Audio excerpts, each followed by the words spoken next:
Brand new season, brand new set, but same old team. We're back. This is Hockey Inside Out.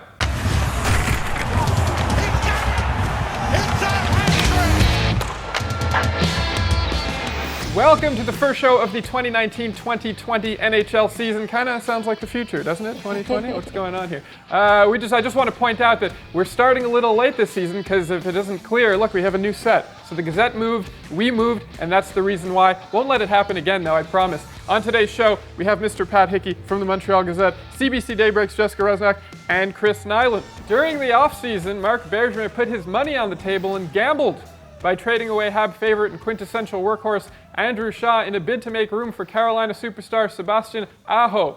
Too bad Aho left Bergevin standing there looking like an a-hole because he never really wanted to leave Carolina in the first place. Well, in the end, Bergevin added backup goalie Keith Kincaid and defenseman Ben Charrett. Did Marc Bergevin accomplish enough during the offseason to turn the Canadiens into a playoff team? Well, right now what's working for the Canadiens is the depth of the team, that they have a lot of young players, and I would say Laval is probably the most competitive it's been since Bergevin has taken over as GM, so that's a really good thing for them. However, his offseason moves, he hasn't really done anything that has sparked much excitement or a big added boost to the lineup.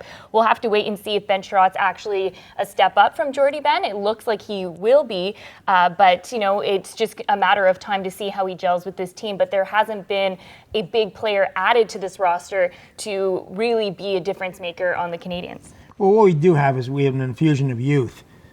Nick Suzuki is going to be playing in the top six.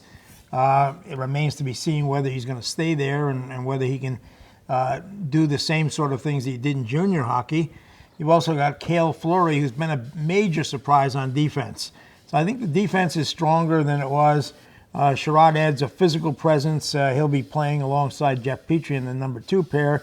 But I think the pair that's going to open a lot of eyes is that third pair with Cale and Brett Kulak. These are two guys that move the puck very well.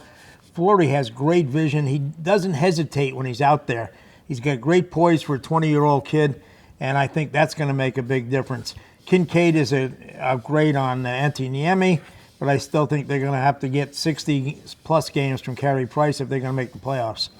Yeah, Sherratt, I think, is an upgrade for sure over Ben. Kincaid, upgrade from Niemi.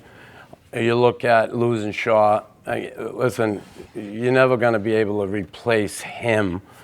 What you want to do is be able to replace that point production, and I think combination of Suzuki and Wheel could provide that for them. I like what the team has done. I love Fleury and Pat talking about Kulak. Those two be a great pair together for this team moving into the future. I like the infusion of youth, and with the good core of this team is all like 25 and under. So.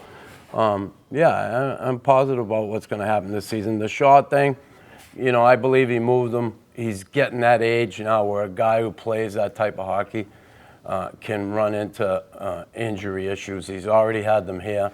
I think he wanted to move him before that happened.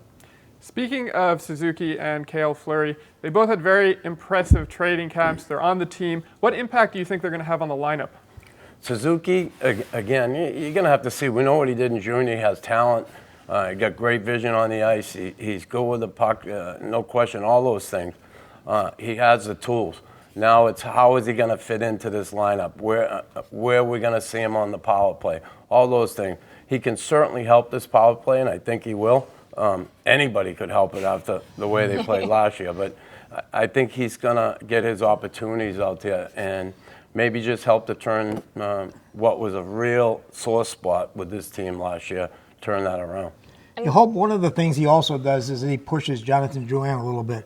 Jonathan Drouin has lost his place in the top six. He just hasn't worked hard enough. He doesn't have the effort that they need out there, and maybe losing his spot to a rookie, a guy who's never played an NHL game, will wake Jonathan Drouin up. I'm not counting on it, but it's a possibility. But also it's creating that inner competition. That's something that teams always like to have. And for Nick Suzuki, I think the challenge now is to keep this adrenaline that he's probably feeling after having a great preseason going when the regular season starts and continuing the grind of the NHL year. And for Cale Fleury, that he said having that year in Laval really helped him this year. He's feeling confident about his game. He even said it was nice to make this team not because of an injured player, but because the management and coaching staff realized all the hard work he was able to put in. Do you think this will be the year where Jonathan Drouin finally breaks out, lives up to his potential, lives up to the hype, and has a great season? I don't know why. I don't know why we would think that.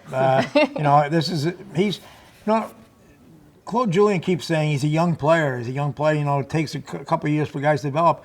By the end of the season, he's going to be 25 years old. And, I think the time's running out on him to show time now. What he can do. He has to step up and show that he's a better player. Everybody talks about his talent and his tools, but we don't see that. We don't see it in production. And the end of last season, 26, 27 games, 8 points, 4 of those came in assist in an 8-1 game. He just disappeared at a time when they needed him the most. They certainly did need him at the end of the end. You couldn't find him. Again, will he change? I got to see it. Here's a kid that he's 25 now. I know when he came here, they said, the pressure playing in Montreal. He said, I'll deal with that. No, I'll be all right. Everything will be fine with that. Well, so far, I think we're kind of seeing early on here some of the signs that we saw in Tampa with this kid. He doesn't look too happy. Saw him in the interviews. And again, he's got a lot of work to do if he wants to be that consistent player that this team expected him to be. Well, that's I think the frustrating part, especially at the beginning of this season with Jonathan Drouin, is before the season even started at his golf tournament, he was talking about how he spent the off season going over videos. He's going to be better. And if you can't show that you're that much better than everyone else in preseason, how do you expect to do that during the regular season when everything becomes a little bit more difficult? That was supposed to really be your time to start off on the right foot and show that you're the new and improved Jonathan Drouin that you were saying before the season started. I think it would be a shock if he suddenly develops a great work ethic at this point in his career. Max Domi had an impressive 72-point season last year. Will that turn out to be an anomaly, or do you think Habs fans can expect another exciting season from Max? I think we can expect another exciting season. Now, whether it's going to be 72 points, he had 7 or 8 players who had career highs last year. And I think that the one thing that when you ask people whether they're going to be able to repeat that, people point out the fact that these are still young guys. Domi's only 24 years old. He was just getting used to a new position last year. I think he's going to have a good season because he works hard and he does all the right things out there. Whether he's going to get 72 points or not remains to be seen. But I think a lot of those players that are there, there's potential to get more points than they got last year. I think in the case of Philip Deneau, for example, and Brendan Gallagher, who we're talking about Domi, though. But I'm talking about all the guys, though. Those other guys, Deneau and Gallagher are going to be on the power play for the first time.